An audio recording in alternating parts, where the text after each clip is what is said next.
83 దొంగతనాల కేసుల్లో 53 లక్షల విలువైన ఆస్తి చోరీకి గురైనట్లు డీసీపీ వెంకటరత్నం తెలిపారు. విశాఖలో ఆదివారం మీడియాతో మాట్లాడుతూ 57 కేసుల్ని ఛేదించి 28.23 లక్షల ఆస్తి రికవరీ చేశామన్నారు. రికవరీ చేయడంలో ఎస్ఐ నుంచి కానిస్టేబుల్ వరకు అందరూ కష్టపడ్డారని ఆమె అన్నారు. సీసీ కెమెరాల ద్వారా నేరాల్ని అదుపులో పెట్టవచ్చని అన్నారు.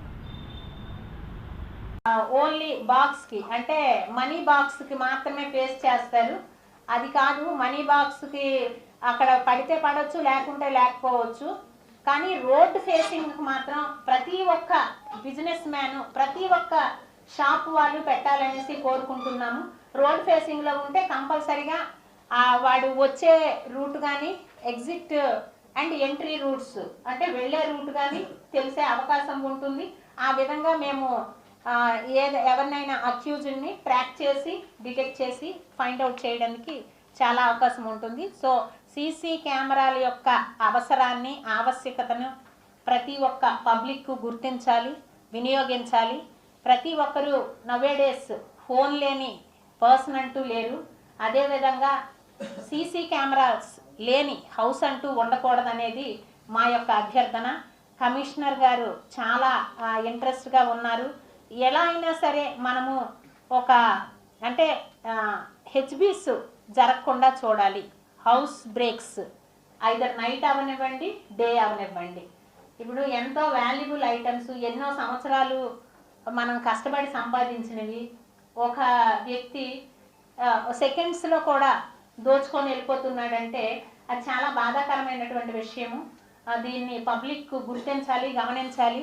ప్రతి ఒక్కరిది సోషల్ రెస్పాన్సిబిలిటీగా ఫీల్ అయ్యి ప్రతి ఒక్కరూ కెమెరాస్ అమర్చుకుంటారనేసి ప్రాధాయపడుతున్నాం నిజంగా. సో మీరందరూ కూడా అవేర్నెస్ మీటింగ్స్ మా వాళ్ళు కండక్ట్ చేసేటప్పుడు, చెప్పేటప్పుడు ప్రతిదీ వినండి. మన ఏరియాలో జరిగేటటువంటి కామన్ థెఫ్ట్స్ ఏం జరుగుతున్నాయి, వాటి నుంచి మనము రక్షణ ఎలా పొందగలము, ఏ రకమైనటువంటి టెక్నికల్ ఎవిడెన్సెస్ కానీ, లేకపోతే నవేడేస్ టెక్నాలజీ, ఎటువంటి టెక్నాలజీ వాటిని నివారించడానికి అవైలబుల్గా ఉంది మార్కెట్లో, దానిని మీరు అందరూ కూడా వినియోగించుకొని బయటపడతారనేసి కోరుకుంటున్నాను. సో ఈ మంత్లో 193 కెమెరాస్ ఏర్పాటు చేయడం జరిగింది.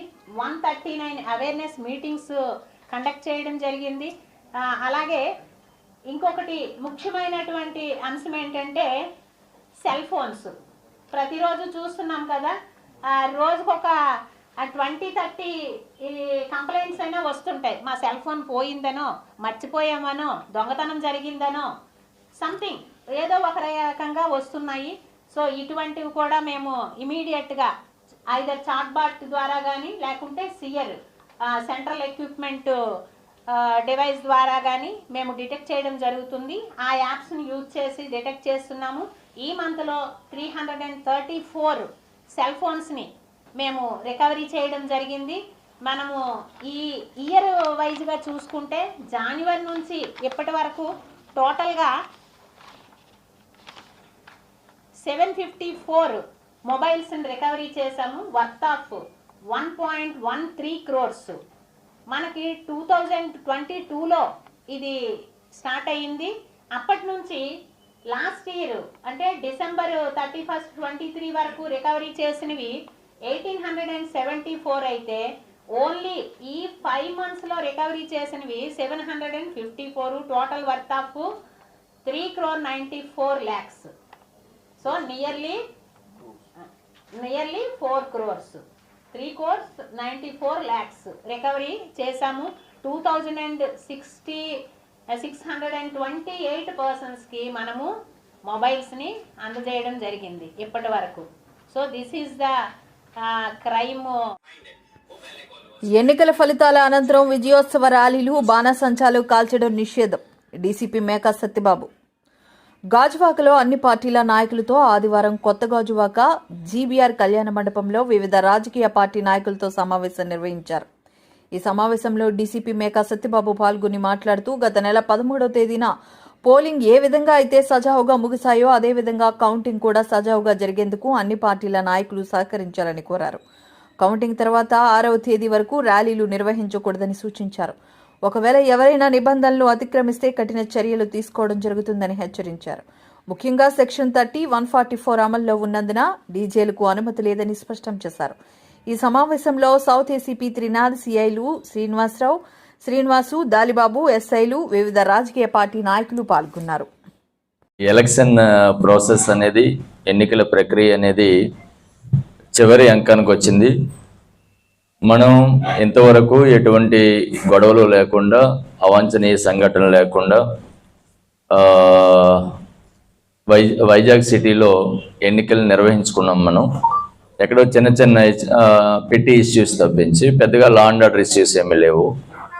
ఈ చివరి దశలో కూడా ఈ కౌంటింగ్ అయిపోయిన తర్వాత కూడా దీన్ని కూడా మనం ఇలాగే ప్రశాంతంగా ముగిస్తే వైజాగ్ సిటీకి ఉన్నటువంటి మంచి పేరు అనేటువంటిది మనందరం కూడా నిలబెట్టిన వాళ్ళం అవుతాము.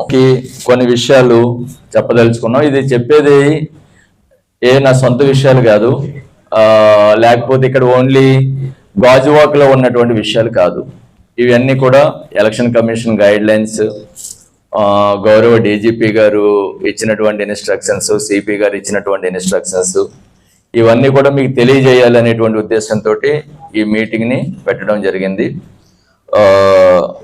ఇవన్నీ మీకు తెలియాలా, ఎందుకంటే ఏమైనా గొడవలు జరిగినట్లయితే, ఏమైనా లా అండ్ ఆర్డర్ ఇష్యూస్ వచ్చినట్లయితే ఆ కాన్సిక్వెన్సెస్ ఫేస్ చేయవలసింది మనమే. కాబట్టి మీ అందరికీ తెలియచేయాలనేటువంటిది మా యొక్క ఉద్దేశం. నెక్స్ట్, ఇప్పుడు నేను చెప్పేవన్నీ కూడా మీకు వర్తిస్తాయనే కాదు. మీలో చాలా మంది లీడర్స్ ఉన్నారు, నాయకులు ఉన్నారు. మీ దగ్గర అంటే మీ మాట మీద మీరు చెబితే వినేటువంటి చాలా మంది ఫాలోవర్స్ ఉంటారు మీ పార్టీలో. కాబట్టి ఈ విషయాలు, నేను ఏ విషయాలు అయితే చెప్తున్నానో ఆ విషయాల్ని మీరు విని ఆచరించడమే కాకుండా మీ పార్టీలో ఉన్నటువంటి వాళ్ళకి కూడా, మీ ఫాలోవర్స్ కూడా ఇవన్నీ కూడా చెప్పాలి. ఇవన్నీ కూడా పూర్తిగా కౌంటింగ్ డేకి, అంటే ఎల్లుండి 4వ తారీఖున మనం పాటించవలసినటువంటి విషయాలు ఇవన్నీ కూడా మీ అందరికీ తెలుసు. మోడల్ కోడ్ ఆఫ్ కాండక్ట్ అంటే ఎలక్షన్ కోడ్ జూన్ 6వ తారీఖు వరకు అమల్లో ఉంది. ఎలక్షన్ కమిషన్ గైడ్ లైన్స్ ప్రకారం రేపటితో అయిపోదు, ఎల్లుండితో అయిపోదు, జూన్ 6 వరకు ఎలక్షన్ కోడ్ ఉంటుంది. అదేవిధంగా వైజాగ్ సిటీలో ఇప్పుడు 144 సెక్షన్ అమల్లో ఉంది, సెక్షన్ 30 పోలీస్ యాక్ట్ అమల్లో ఉంది. ఈ 144 సెక్షన్ 30 పోలీస్ యాక్ట్ ప్రకారం ఎక్కడా కూడా ఎక్కువ మంది వ్యక్తులు గుమిగూడడం కానీ, ర్యాలీలు చేయడం కానీ, మీటింగ్లు పెట్టడానికి కానీ ఎటువంటి పర్మిషన్లు లేవు. అవి ఏమీ కూడా అలౌ చేయబడవు. ఇది ప్రతి ఒక్కరు కూడా గ్రహించాలి. అన్ని పార్టీలు కూడా ఇది తప్పనిసరిగా గ్రహించాలి.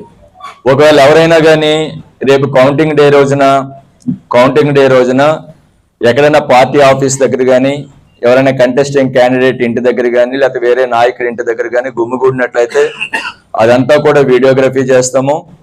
కన్సర్న్ వ్యక్తుల మీద తప్పనిసరిగా స్పెసిఫిక్ సెక్షన్ల కింద కేసులు నమోదు చేయడం జరుగుతుంది. ఎన్నికల్లో రిజల్ట్స్ వచ్చిన తర్వాత ఎటువంటి విజయోత్సవ ర్యాలీలకి అనుమతి లేదు. ఎవరైనా కానీ చేసినట్లయితే, తప్పనిసరిగా ర్యాలీలు చేసినట్లయితే ఆ వెహికల్స్ అన్ని సీజ్ చేయబడతాయి. వాళ్ళందరి మీద కేసులు పెట్టడం జరుగుతుంది, బైండ్ ఓవర్ చేయడం జరుగుతుంది. తప్పనిసరిగా ఒకవేళ డీజే ఏదైనా పెట్టినట్లయితే ఆ డీజేలు కూడా సీజ్ చేయడం జరుగుతుంది. ఫకీరప్ప జాయింట్ పోలీస్ కమిషనర్ మీడియాతో మాట్లాడుతూ కౌంటింగ్ కేంద్రం వద్ద 3 అంచెల భద్రత ఉంది. కౌంటింగ్ రోజు 232 మంది కౌంటింగ్ కేంద్రంలో బందోబస్తు ఉంటారు. రాజకీయ పార్టీ కార్యాలయాలు, పోటీ చేసిన అభ్యర్థుల ఇంటి వద్ద భద్రత ఏర్పాటు చేస్తున్నాం. కౌంటింగ్ రోజు అల్లర్లు జరగకుండా క్విక్ రిలీఫ్ టీం ఏర్పాటు చేస్తున్నాం. 139 పికెట్ పాయింట్స్, 79 పెట్రోలింగ్ పార్టీలు వినియోగిస్తాం. కౌంటింగ్ కేంద్రం సమీపంలో 144 సెక్షన్ అమల్లో ఉంటుంది. అభ్యర్థులు, పార్టీ ఆఫీసులు, ముఖ్య నాయకుల ఇంటి వద్ద సీసీ కెమెరాలు పెట్టుకోవాలని కోరాం. సోషల్ మీడియాలో అసత్య ప్రచారాలు చేస్తే చట్టపరమైన చర్యలు తీసుకుంటాం.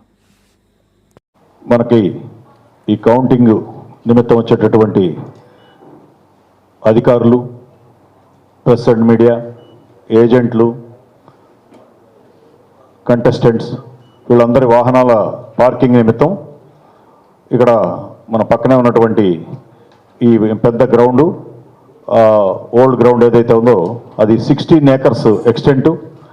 దాన్ని మొత్తాన్ని కూడా ఒక 6 సెక్టర్ల కింద విభజించి అక్కడ లోపలన్నీ కూడా మార్కింగ్ ఇవ్వటం, ఏ కాన్స్టిట్యున్సీకి సంబంధించినటువంటి వాహనాలు ఎక్కడ పార్క్ చేసుకోవాలి అనేది, ఆయా సెక్టర్లలో బైకులు ఎక్కడ పార్క్ చేయాలి, కార్లు ఎక్కడ పార్క్ చేయాలి అనేది చక్కగా అన్నిటికి కూడా బోర్డులు. అదేవిధంగా ముందు రోజు రాత్రి 12 గంటల నుంచే మద్దిలపాలెం నుంచి 3 టౌన్కి వెళ్ళే రహదారి ఏదైతే ఉందో దాన్ని జనరల్ పబ్లిక్ వాహనాలు రాకుండా అక్కడ నిషేధించడం అయింది. అవన్నీ కూడా డైవర్ట్ చేసి టువర్డ్స్ మద్దిలపాలెం నుంచి మాస్క్ మీదుగా అటు వెళ్ళటం, అదేవిధంగా ఇటువైపు అన్నీ కూడా సిరిపురం జంక్షన్ మీదుగా వెళ్ళేటటువంటి వెసులుబాటు కల్పించడం జరిగింది. జనరల్ పబ్లిక్ వాహనాలు 3వ తేదీ రాత్రి 12 గంటల నుంచి ఆ యొక్క ఆంధ్ర యూనివర్సిటీ రోడ్ ఏదైతే ఉందో మద్దిలపాలెం టు 3 టౌన్ దాంట్లో ప్రైవేట్ వాహనాల రాకపోకలను నిషేధించడం జరిగింది. ఇంకా మొత్తం టోటల్గా 215 మందితో విస్తృతమైనటువంటి ట్రాఫిక్ బందోబస్తు ఏర్పాటు చేయడం అయింది. మద్దిలపాలెం వైపు నుంచి వచ్చేటటువంటి వారు ఈస్ట్, నార్త్, భీమిలి కాన్స్టిట్యున్సీలు, అదేవిధంగా సౌత్ కాన్స్టిట్యున్సీ వారు మద్దిలపాలెం వైపు నుంచి ఎంటర్ అయ్యి ఈ వైఎన్ మూర్తి ఆడిటోరియం రోడ్లోకి వచ్చి ఇక్కడి నుంచి ఆ వాహనాలన్నీ కూడా లోపలికి ఇక్కడ ఒక ఎంట్రీ ఉంది. అదేవిధంగా ఆ 3 టౌన్ వైపు నుంచి వచ్చేటటువంటి ఒక ఎంట్రీ ఉంది. ఈ గ్రౌండ్లో వారికి కేటాయించినటువంటి సెక్టర్స్, ఆ సెక్టర్స్ అన్నిటికి కూడా వేటు అని చెప్పి పలానా కాన్స్టిట్యున్సీ అని చెప్పి బోర్డులు, అదేవిధంగా 2 ఎంట్రన్స్ల దగ్గర కూడా టోటల్ లేఅవుట్ ప్లాన్ బోర్డులు, ఇవన్నీ కూడా సూచికలన్నీ కూడా పెట్టడం జరిగింది. ఆ సూచికల మేరకు వాహనాలన్నీ కూడా నిలుపుకోవాలి. అదేవిధంగా senior officers, press and media వారికి ప్రత్యేకమైనటువంటి పార్కింగ్ సదుపాయం కలుగజేయడం జరిగింది. అక్కడ వాహనాలు పార్క్ చేసుకొని గాజువాక, పెందుర్తి, వెస్ట్ కాన్స్టిట్యున్సీల వారు నేరుగా అక్కడ ఇంజనీరింగ్ బ్లాకుల్లోకి అక్కడ ఉన్నటువంటి ర్యాంపు, స్టెప్స్ ద్వారా పైకి వెళ్తారు. అదేవిధంగా ఈ యొక్క న్యూ క్లాస్ రూమ్స్ బ్లాక్ రావాల్సినటువంటి ఈస్ట్, భీమిలి, నార్త్, సౌత్ వారు అక్కడ వాహనాలు పార్క్ చేసుకొని గ్లోబ్ జంక్షన్ మీదుగా నేరుగా లోపలికి వెళ్ళిపోతారు. ఇక్కడంతా కూడా వారందరినీ కూడా ఆల్కోమీటర్స్ పెట్టి ఈ తనిఖీలు చేయడం అవుతుంది. ఎవరైతే తాగి ఉన్నారో అటువంటి వారిని ఎట్టి పరిస్థితుల్లో కూడా అక్కడికి అనుమతించడం జరగదు. మరి మొత్తం 3 టౌన్ దగ్గర, 3 టౌన్ ఎంట్రన్స్లో, మద్దిలపాలెం దగ్గర అన్ని ప్రాంతాల్లో విస్తృతమైనటువంటి తనిఖీలు చేపట్టడం జరుగుతుంది. ఎలాంటి త్రాగి వాహనాలు నడిపే అవకాశం లేకుండా అటువంటి వారిపైన చర్యలు తీసుకోవడం జరుగుతుందని కూడా అందరికీ చెప్పడం జరుగుతుంది. ఇదే విధంగా మరి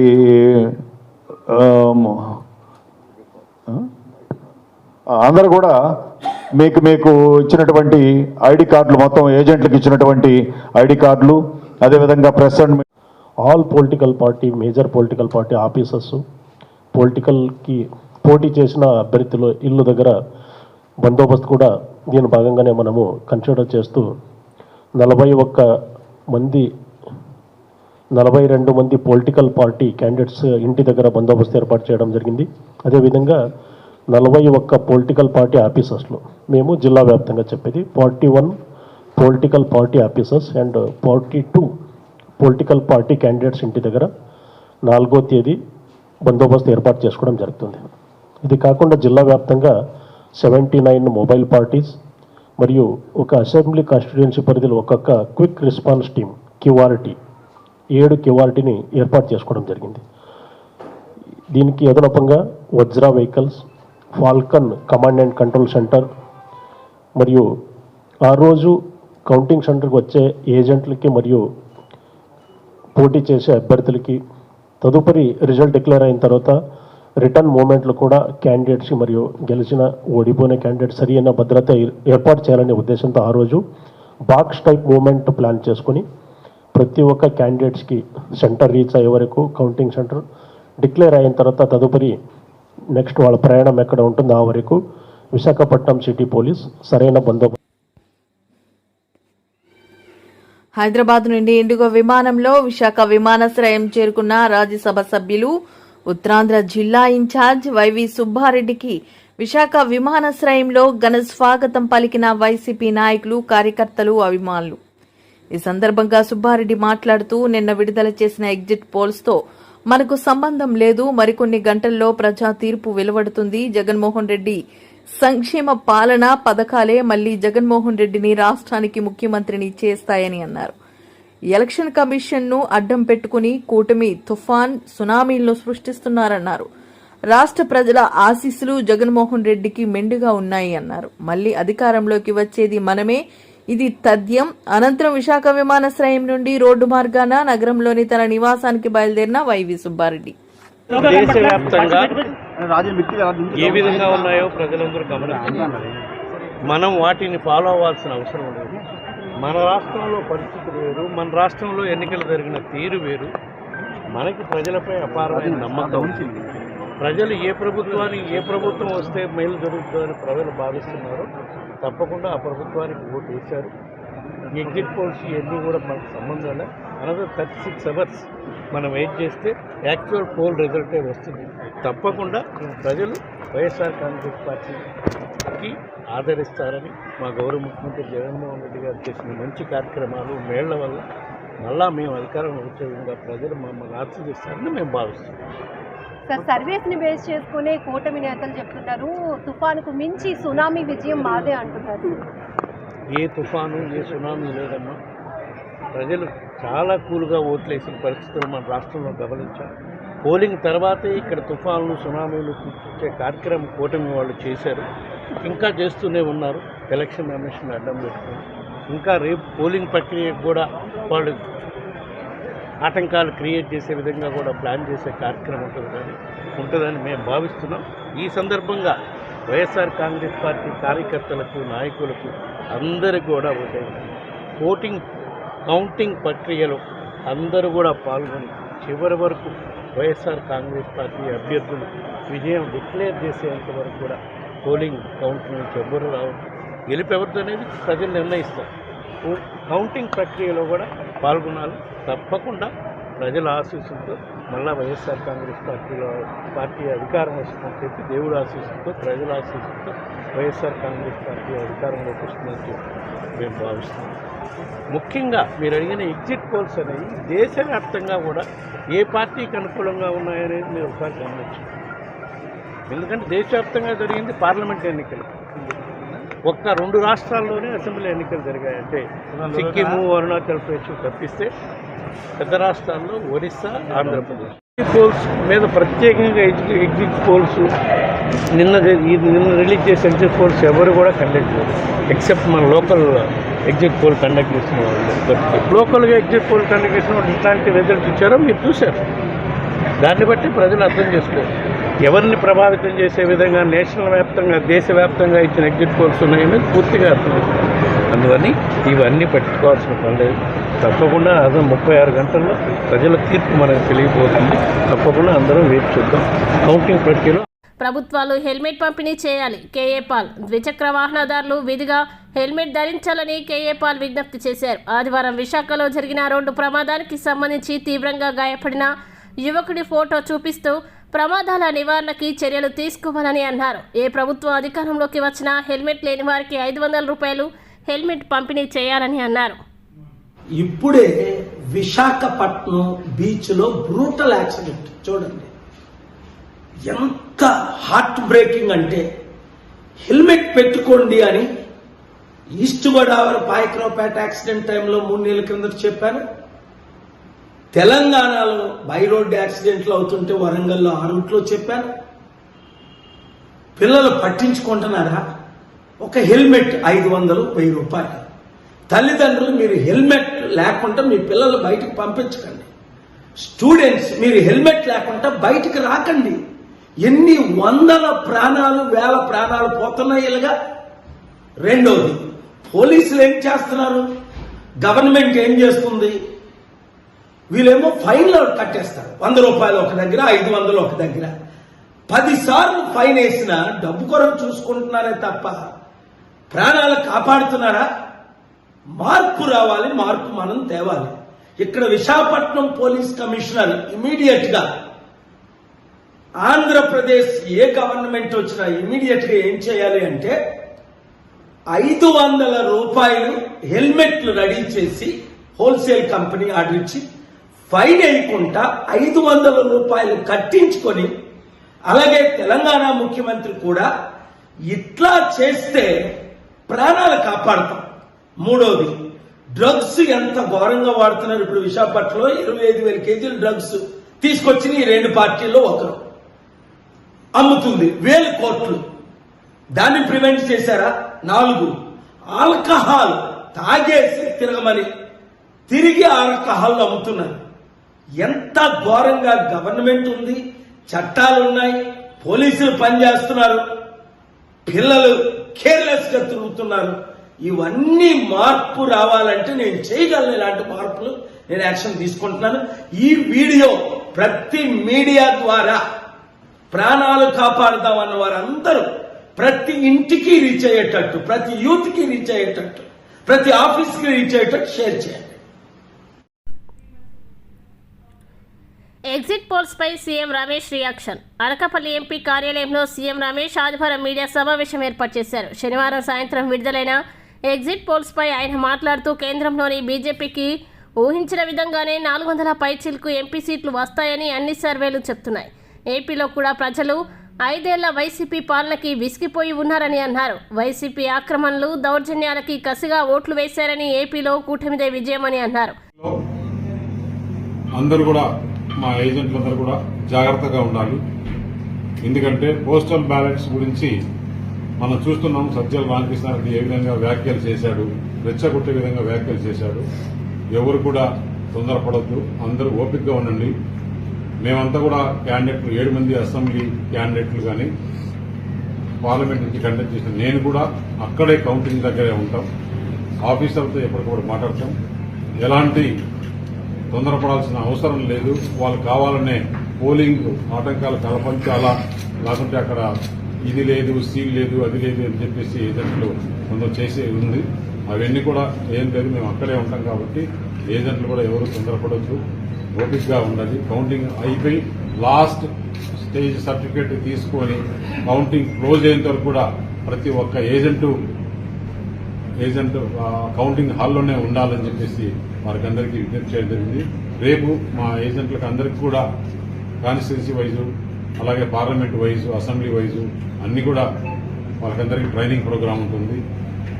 మన పోలింగ్ రోజు చూశాం, ఏ విధంగా జరిగి చూశాం, ఎక్కడెక్కడ నుంచి వచ్చారని చూశాం. మీకు ఒక విషయాలు చెప్పాలి. ఎందుకంటే నేను మాట్లాడేది టీవీలు ధైర్యంగా ప్లే చేస్తే పర్వాలా, ఛానల్స్ ప్లే చేస్తే పర్వాలా. ఛానల్స్ ప్లే చేయలేకున్నాయి. నిన్న కూర్చుని డిబేట్ చేస్తున్నారు. ఆంధ్రప్రదేశ్ కంట 3,40,000 మంది వచ్చారు నా లెక్క అంటే, పక్కన ఇంకొక ఆయన అబ్బా ఎంత లెక్క నువ్వు ఎంత మేధావి అని తప్పట్లు కొడుతున్నాడు. అంటే ఒక డోర్ కొడితే ఒక డబ్బలా వహించినట్లు లెక్కలు ఎక్కడ తీసుకున్నారు. ఆంధ్రప్రదేశ్ కు రావాలి అంటే 15 దారులు ఉన్నాయి. ఇతర రాష్ట్రాల నుంచి హైదరాబాద్ నుంచి రావాలంటే దాదాపు 5-6 దారులు ఉన్నాయి. నల్గొండ పైన రావచ్చు, ఖమ్మం పైన రావచ్చు, కర్నూలు పైన రావచ్చు, భద్రాచలం పైన రావచ్చు. అలాగే అట్లా తెలుగులూరుపేట మాచర్ల మీదుగా పోవచ్చు, బస్సుల్లో పోవచ్చు, రైల్లో పోవచ్చు, కార్లలో పోవచ్చు. వాళ్ళకి ఏ విధంగా ట్రాన్స్పోర్ట్ ఉంటే ఆ విధంగా ట్రాన్స్పోర్ట్ పోవచ్చు. ఒక చెక్ పోస్ట్ కాదు, దాదాపు నేను లెక్కలేస్తే దాదాపు 17-18 చెక్ పోస్ట్ రాష్ట్రం నుంచి, తమిళనాడు నుంచి వచ్చేవాళ్ళు ఎక్కడి నుంచి వస్తారు, కర్ణాటక నుంచి వచ్చేవాళ్ళు ఎక్కడి నుంచి వస్తారు, రాయచూరు నుంచి వచ్చేవాళ్ళు ఎక్కడి నుంచి వస్తారు. ఎన్ని లెక్కలు లేకుండా అసలు ఎన్ని వెహికల్స్, ఒక్క రోజుకు 30-40 వేల వెహికల్స్. దాని తర్వాత నేను రాత్రి 2-3 వరకు కూర్చొని నేను పడుకోలా. వాళ్ళు చెప్పిన ఛానల్స్ లో నేను ఎన్హెచ్ఏతో మాట్లాడి అన్ని రోజులు ఎన్ని వెహికల్స్ వచ్చినాయని ఎన్హెచ్ఏ డిపార్ట్మెంట్ చెక్ పోస్ట్ దగ్గర నుంచి ఇచ్చా. ఆ ఛానల్స్ నన్ను ఈ రోజు పిలిస్తే నేను వచ్చి చెప్తా ఒక్కొక్క రోజు ఎన్ని వెహికల్స్ వచ్చాయి, ఏ టైమింగ్ లో కూడా ఎన్ని వెహికల్స్ వచ్చాయి అనేది. బస్సులో స్పెషల్ బస్సులు ఎన్ని వచ్చాయి, స్పెషల్ ట్రైన్స్ ఎన్ని వచ్చాయి, ట్రైన్స్ లో ఎంతమంది టికెట్లు బుక్ చేసుకున్నారు, మొత్తం డేటా ఇస్తాను. ధైర్యం ఉందా మీకు పెట్టుకునేదానికి? డోలు తబలా కొట్టుకునేదానికి కాదు, కూర్చొని